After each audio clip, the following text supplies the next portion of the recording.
नमस्कार किसान भाइयों, कृषि दर्शन कार्यक्रम में आपका स्वागत है। किसान भाइयों, अमरूद की बागवानी उन्नत तकनीक से किया जाए तो अमरूद की बागवानी से अच्छा मुनाफा कमाया जा सकता है। ऐसे ही वाराणसी जनपद के चिरई गांव ब्लॉक की प्रगतिशील महिला किसान है सुनीता देवी, जो कि अमरूद की बागवानी करके अच्छा मुनाफा कमा रही हैं। तो आइए देखते हैं उनकी सफलता की कहानी इस वृत्तचित्र के माध्यम से।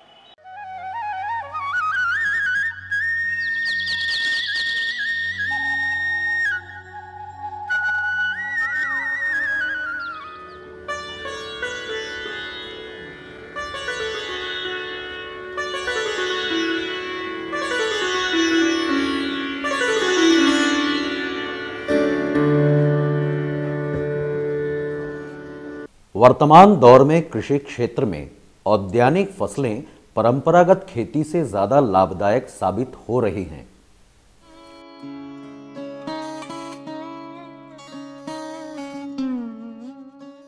औद्यानिक फसलें नकदी फसलों की श्रेणी में होने के कारण किसानों को अपनी ओर आकर्षित करती हैं।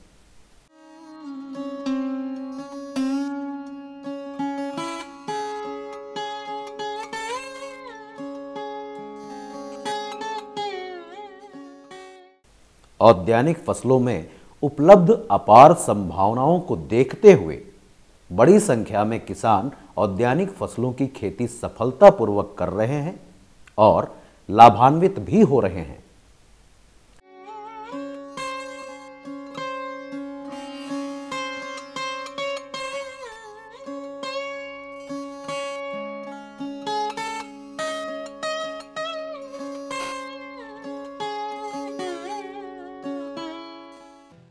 बागवानी में महिला किसानों की भागीदारी भी तेजी से बढ़ रही है और ग्रामीण महिलाओं में आर्थिक स्वावलंबन का भाव जगा है। उन्हें उनके इस प्रयास में सफलता भी मिल रही है और उनके सफल होने के बाद उन्हें समाज और उनके परिवार का भी पूर्ण सहयोग मिलने लगा है।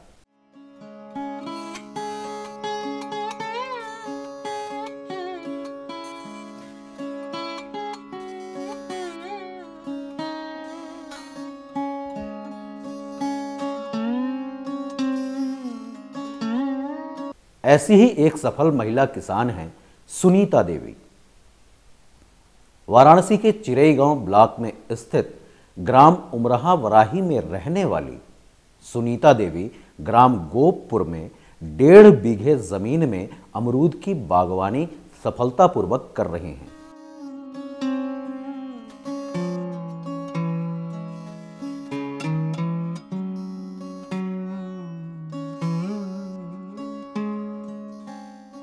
सुनीता देवी के पति पहले पेंटर का काम करते थे, जिसमें कभी कभी उन्हें खाली भी बैठना पड़ता था।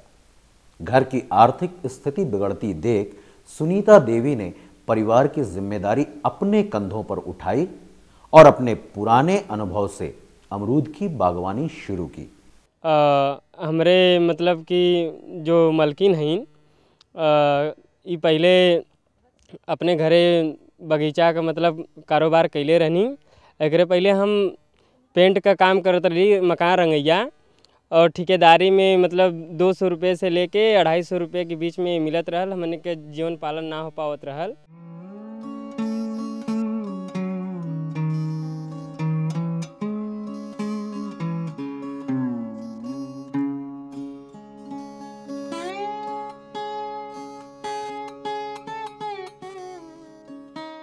सुनीता देवी के मायके के लोग शुरू से ही बागवानी करते थे। सुनीता देवी इन्हीं बागों में अपने माता पिता के साथ अमरूद की बागवानी किया करती थी और सूक्ष्मता से इसकी जानकारी भी प्राप्त करती रहती थी। मायके में की गई मेहनत आज ससुराल को आर्थिक रूप से सुदृढ़ बनाने में मददगार साबित हो रही है। जब हम घरे रही अपने तो हमार मम्मी पापा बारी बगीचा लेत रहना, करत धरत रहना। जब हमार शादी ब्याह हो गल यहाँ अली तो हमार पति उतना काम में नहीं सक्सेस होत रहना, तो हम भी कल की बारी बगीचा लेला। हमरे घरे का सब लोग करेला, कहूँ करा काजनी हमने सही से कमाए खायल जा।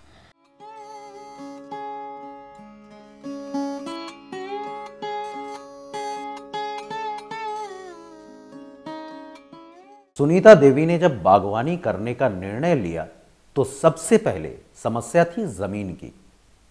इसके लिए इनके पति ने इनकी मदद की। कई लोगों से बातचीत करने पर इन्हें दूसरे गांव गोपपुर में एक 1.5 बीघे का बगीचा सट्टे पर मिल गया।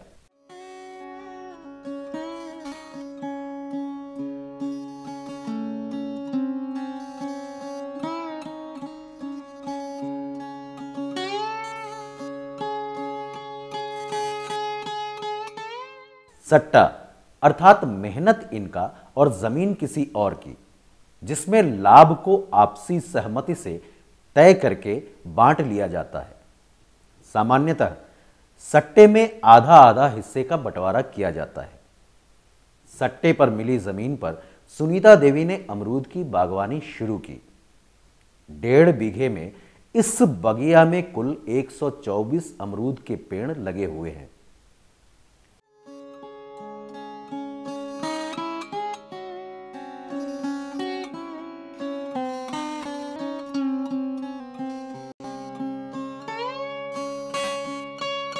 सुनीता देवी अपने पति तथा अन्य लोगों के साथ इसकी बागवानी करती हैं।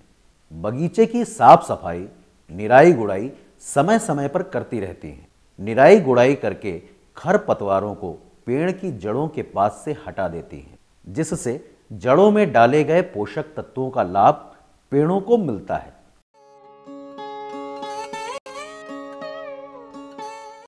ये करेला कि समय समय पे अपन हम घास पात अपन हम साफ करल करीला। हमसे ना होला तो 2-4 लोग महिला के पकड़ लेला मजदूरी पे, अपन गोड़ाई कर लेला अपन बढ़िया से निराई गोड़ाई। ऐसे कि खाद पानी देले से अच्छा से पेड़ पौधा अच्छा से रहेला। समय ऐसे देले से ही होला कि घास भूसा ना रहेला तो पेड़ पे सब लागत खादी का लागत सब पेड़ पे जाला। पेड़ से जब खाद के लागत जाला तो अमरूद बढ़िया होला, अच्छा होला।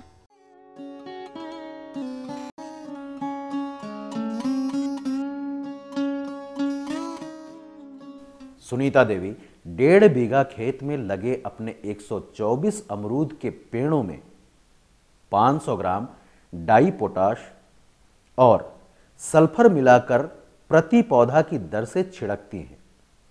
संतुलित पोषक तत्वों के छिड़काव से फलत अच्छी होती है और पेड़ भी स्वस्थ रहते हैं।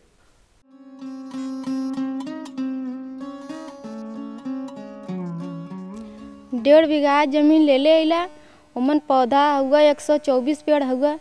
प्रति पौधा पेड़े आधा किलो डाई पोटास सल्फर मिला के देला और जैसन उन्नति होला फल तोड़ीला अपन।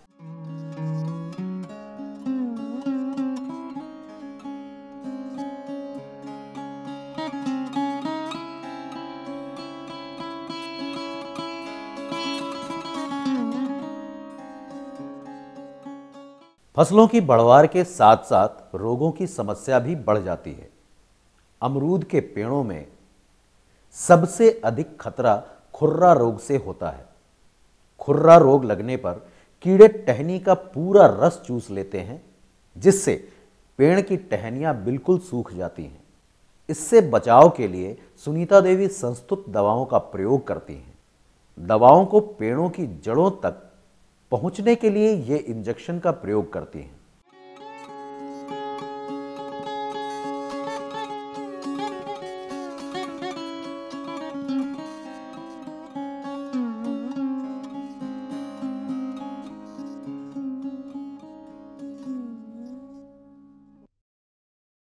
संस्तुत दवाएं उचित मात्रा में इंजेक्शन के माध्यम से पेड़ों की टहनी को दिया जाता है।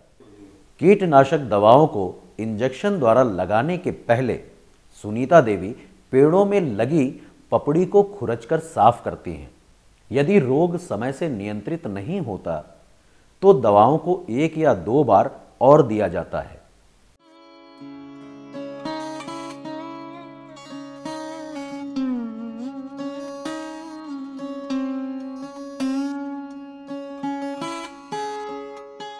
अमरूद के पेड़ों में जब फलत बढ़ती है तो अमरूद के फल में भी कीड़े लगते हैं।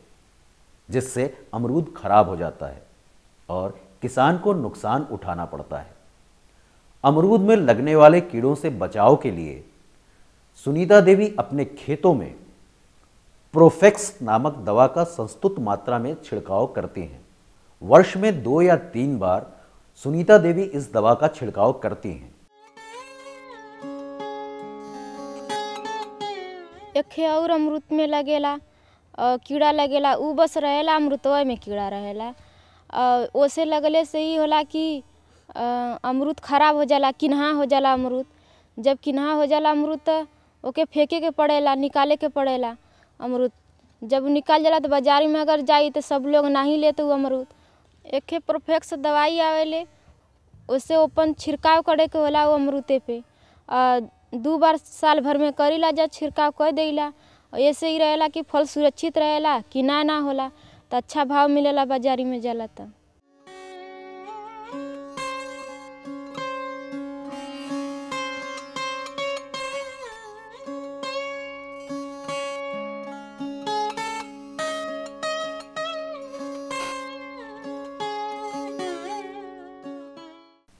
उर्वरकों और संस्तुत दवाओं के अलावा पेड़ों की बढ़वार के लिए सिंचाई प्रबंधन अति आवश्यक है। सुनीता देवी अपने अमरूद की बागवानी में सिंचाई का विशेष ध्यान देती हैं।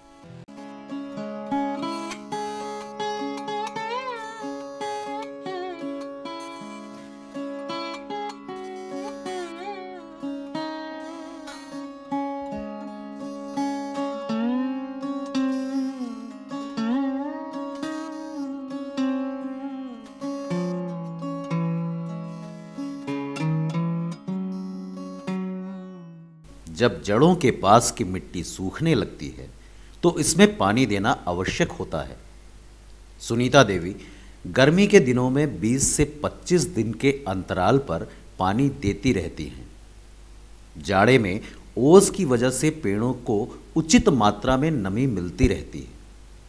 इस तरह जाड़े में कम पानी देना पड़ता है, लेकिन बरसात में यदि पानी अधिक होता है तो सुनीता देवी नाली के रास्ते से अतिरिक्त पानी निकाल देती हैं, जिससे पौधों में आवश्यकता से अधिक नमी ना रहे। पानी अधिक होने से जड़ों के सड़ने का खतरा भी रहता है। खाद देले के साथ साथ के पानी देवे का भी ज़रूरत रहेला। गर्मी के सीजन में जल्दी जल्दी सूखा जाला, जल्दी जल्दी जब सुखाए लगेला तब पानी भी देवे के पड़ेला। और महीना पे नहीं 20-25 दिन पे जब सूखा जाला, ठनके लगेला तो फिर पानी देवे के पड़ जाला, तो दे देवल जाला। और ठंडी में इतना नहीं पानी का ज़रूरत रहेला। ठंडी में रहेला तो ओस के नमी से, ठंडी से रहेला, नमी रहेला खेत में, तो पानी बहुत कम लगेला। 2-3 हला लगेला बस पानी, 2 बार 3 बार लगेला पानी। ऐसे देले से सही रहेला पेड़ पौधा। बरसात का पानी अगर कभी कभी बरसात हो जाला तो पानी मजे का भर जाला।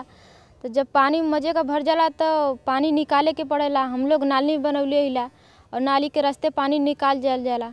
अगर ना निकालल जाए पानी तो उकट भी सकेला, पेड़ के नुकसान कर सकेला। एक वजह से बस पानी थोड़ा थोड़ा दियाल करेला।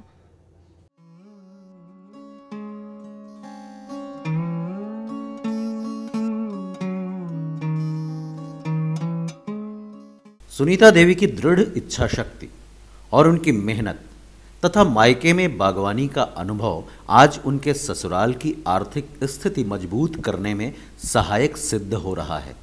गांव की अन्य महिलाओं से अलग कुछ नया करने का जज्बा लिए सुनीता देवी ने बागवानी में हाथ आजमाया, जिसका उन्हें लाभ मिल रहा है। इस तरह वे अपनी गृहस्थी को पटरी पर लाने में सफल भी हुई हैं। सुनीता देवी को अमरूद की बागवानी से एक सीजन में करीब 60 से 70 हजार रुपए का मुनाफा होता है।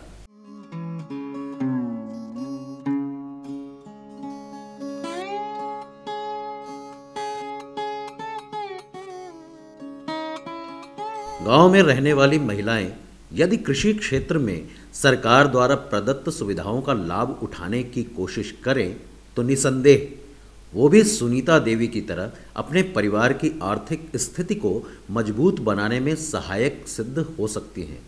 सरकार द्वारा किसानों के लिए तमाम सुविधाएं उपलब्ध कराई जा रही हैं। आवश्यकता है आगे आकर इन सुविधाओं का लाभ उठाया जाए और स्वयं के प्रगति का मार्ग प्रशस्त किया जाए। कृषि क्षेत्र ग्रामीण महिलाओं को सुनहरा अवसर प्रदान करने में पूरी तरह सक्षम है।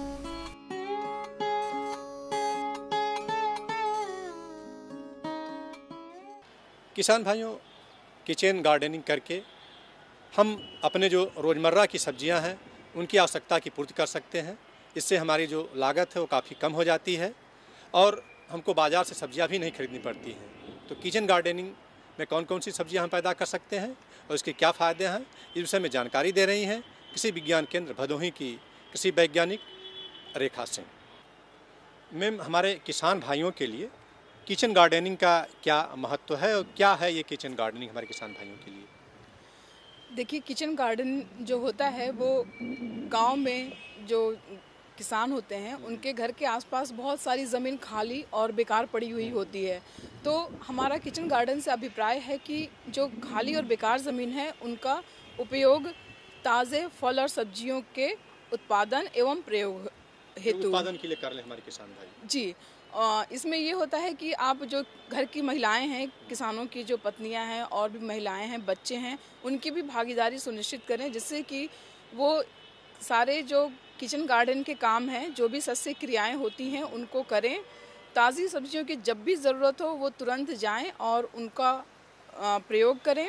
और मैडम, किचन गार्डनिंग को कैसे तैयार करें? एक समस्या आती है कि कैसे वो किचन गार्डनिंग तैयार करें कि जिससे कि वो बारहों मास सब्जियां उससे लेते रहें। देखिए, 12 मास सब्जियां लेने के लिए पहले पूरी योजना तैयार करनी पड़ती है। तो उसमें चाहिए किसान भाइयों को कि वो जो मौसम आने वाला है उसके हिसाब से पहले वो तैयारी कर लें। एक अपने दिमाग में योजना बना लें कि जो अगर गर्मी का सीज़न आ रहा है तो गर्मी के सीज़न में जो सब्जियां होती हैं जैसे नेनुआ, करेला, लौकी, बैंगन, कुछ पौधे टमाटर के और कुछ पौधे फल के जैसे कि पपीता हो गया, अमरूद हो गया, नींबू हो गया, इन सभी फलों के पौधे भी अपने किचन गार्डन में लगा लें और उनका प्रयोग जब भी ज़रूरत हो तो उसके अनुसार करें। जैसे अभी तो ठंड का मौसम चल रहा है तो इस समय वो कौन कौन सी सब्जियां हमारे किसान भाई उगा सकते हैं? किचन गार्डन के लिए देखिए, सबसे पहले हम लोग हरी पत्तेदार सब्जियों का प्रयोग सुनिश्चित करते हैं, जिससे कि उसको उगाना भी आसान है और उसका इस्तेमाल भी आसान है और ये बहुत ही फ़ायदेमंद होती हैं। तो हरी पत्तेदार सब्जियां जैसे लाल चौलाई हो गई, पालक हो गया, मेथी हो गया, कसूरी मेथी हो गया, धनिया हो गया, हरा लहसुन हो गया। तो इन सबको हम थोड़ा थोड़ा भी लगा करके इन सभी की पैदावार ले सकते हैं अपने किचन गार्डन। इस तरह से अक्सर जो पत्तीदार सब्जियां हैं इस मौसम में वो उगा करके मतलब उसका वो सदुपयोग कर सकते हैं हमारे किसान भाई। जी हाँ, हरी पत्तीदार सब्जियां बहुत फ़ायदेमंद होती हैं। इसमें जैसे सीजन है तो आप चुकंदर लगा दीजिए। सब कुछ निर्भर करता है कि हमारे पास या किसान के पास ज़मीन कितनी उपलब्ध है। तो उनकी उपलब्धता, जैसे मेड़ बना लिया उन्होंने तो उस पर जो गांठदार सब्जियां होती हैं, गांठ वाली सब्जियां जैसे कि गाजर हो गया, मूली हो गया, चुकंदर हो गया, गांठ गोभी हो गया, तो ये बहुत फ़ायदेमंद होती हैं। इसको मेड़ पर ही लगा सकते हैं। मेड़ पर लगाएं। और किचन गार्डन का सबसे बड़ा फ़ायदा ये होता है कि हम कीटनाशकों का प्रयोग नहीं करते हैं। कीटनाशकों के प्रयोग न करने से जो सब्जियां होती हैं वो बिल्कुल ताज़ी होती हैं और कीटनाशक रहित होती हैं। तो ये हमारे स्वास्थ्य को बहुत फ़ायदा करती हैं। मतलब एक तरह से कहा जाए कि किसान अगर इसको अपने लिए प्रयोग करते हैं तो बहुत सारी बीमारियों से उनको मतलब छुटकारा मिल जाएगा। जी हाँ, क्योंकि कीटनाशकों का प्रयोग के जो बीमारियां फैल रही हैं उसके से सभी लोग परिचित हैं। तो हम आजकल सबसे ज़्यादा जोर इस पे दे रहे हैं कि कीटनाशकों का प्रयोग कम से कम करें। और इसमें आप ऑर्गेनिक खाद जो होता है, कार्बनिक खाद, उसका इस्तेमाल कर सकते हैं। कार्बनिक खाद उनके घर पर ही उपलब्ध रहता है। जी, उनके घर पे उपलब्ध रहता है। ताजे गोबर की खाद हो गई, तो उसके इस्तेमाल से ये सब्जियों का स्वाद भी बहुत बढ़ जाता है और भी पौष्टिकता इनकी बढ़ती है। जी। और एक तरह से कहा जाए कि अगर किचन गार्डनिंग से में सब्जियां ज़्यादा पैदा हो जा रही हैं तो अपने लोकल मार्केट में भी ले जाकर के वो बेच सकते हैं। हाँ, इसमें सबसे ज़्यादा फ़ायदा तो जो कृषक महिलाएं हैं उनका है, क्योंकि जो भी सस्य क्रियाएं होती हैं वो सारा वो खुद ही अपने हाथों से करती हैं। चूँकि अपने हाथों से करती हैं तो उनको एक लगाव होता है कि हम इसको जो बची हुई सब्जियां उनको जाके पास के बाज़ार में बेच दें, उससे उनको 4 पैसे मिल जाते हैं, तो वो उनको एक खुशी होती है कि हमने ये पैदा किया, हमने इसे बेचा है और हमको इतनी आमदनी हुई है। तो उनके अपने आर्थिक उपार्जन के लिए भी ये बहुत ज़रूरी है और अच्छी क्रिया है ये। मतलब एक तरह से ज़रूरत के अलावा वो एक आय का स्रोत भी बन जाता है। जी, आय का स्रोत भी ये बहुत बढ़िया आय का स्रोत है ये। ठीक है मैडम, आपने किचन गार्डनिंग के बारे में इतनी अच्छी जानकारी दी हमारे किसान भाइयों को। जानकारी देने और बातचीत करने के लिए बहुत बहुत धन्यवाद। धन्यवाद।